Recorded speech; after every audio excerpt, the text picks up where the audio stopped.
नमस्कार। घटना चक्र बुक वीडियो के इस शैक्षणिक मंच पर आपका स्वागत है। हमारा उद्देश्य है ज्ञान को सरल, स्पष्ट और सुलभ रूप में आप तक पहुंचाना। आइए आरंभ करते हैं अध्ययन और सफलता की इस यात्रा को। नमस्कार। आज बात करेंगे उत्तर प्रदेश की एक बहुत ही खास स्कीम की, मुख्यमंत्री कन्या सुमंगला योजना।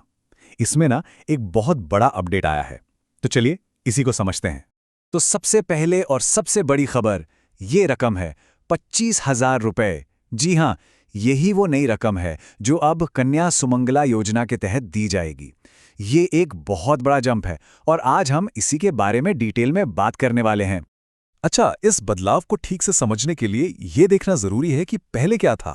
तो देखिए, पहले इस योजना में मिलते थे 15,000 रुपए और अब साल 2024-25 से इसे सीधे बढ़ाकर कर दिया गया है 25,000 रुपए, मतलब पूरे 10,000 रुपए ज्यादा। ये वाकई में एक बहुत बड़ी मदद है। तो चलिए थोड़ा और जानते हैं इस बड़ी बढ़ोतरी के बारे में और ये किस स्कीम का हिस्सा है, इसे भी समझते हैं। तो जैसा कि हमने देखा, ये जो बढ़ोतरी है ये उत्तर प्रदेश की मुख्यमंत्री कन्या सुमंगला योजना के लिए है।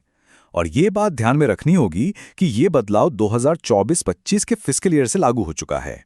अच्छा, तो ये सुमंगला योजना आखिर है क्या? इसका मकसद क्या है और ये शुरू कब हुई थी? चलिए अब इसे ही समझते हैं।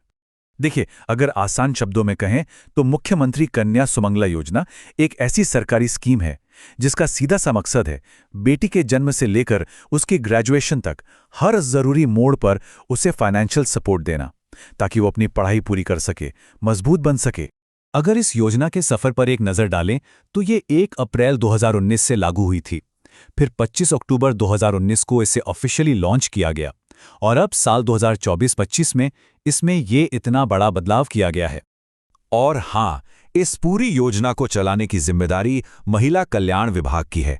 वही ये सुनिश्चित करता है कि ये मदद सही लोगों तक पहुंच रही है।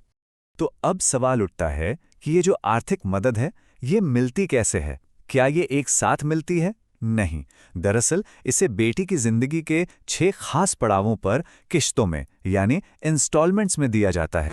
चलिए अब इन 6 किश्तों को जरा ध्यान से समझते हैं। सबसे पहले बेटी के जन्म के समय मिलते हैं 5,000 रुपए। फिर जब वो 1 साल की हो जाती है और उसका टीकाकरण पूरा हो जाता है तब मिलते हैं 2,000 रुपए। इसके बाद शुरू होता है पढ़ाई का सफर।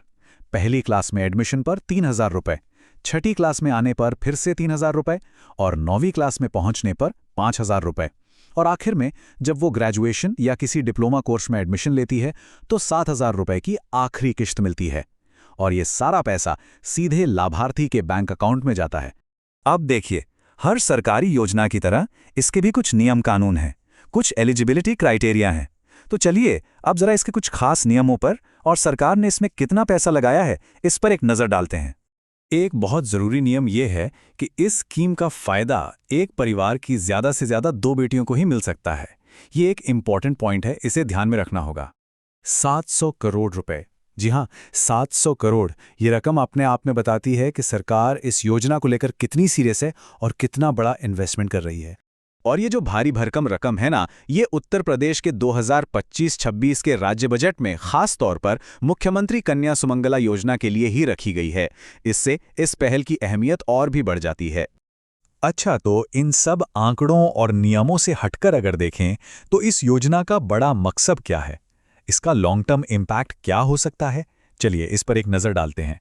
यहाँ बिल्कुल साफ है कि इस योजना का जो असल मकसद है वो बेटी के जन्म से लेकर ग्रेजुएशन तक के सफर में उसका साथ देना है। ये सिर्फ पैसे देना नहीं है, बल्कि ये शिक्षा के जरिए उसे आत्मनिर्भर बनाने का एक तरीका है। इसका एक और बड़ा लक्ष्य बाल विवाह जैसी कुरीतियों को रोकना और समाज में लिंगानुपात को बेहतर करना भी है। और आखिर में ये सब हमें एक बड़े सवाल पे लाकर खड़ा कर देता है कि क्या जीवन के इन जरूरी पड़ावों पर मिलने वाली ऐसी आर्थिक मदद सच में एक पूरी पीढ़ी का भविष्य बदल सकती है? ये एक सोचने वाली बात है ना?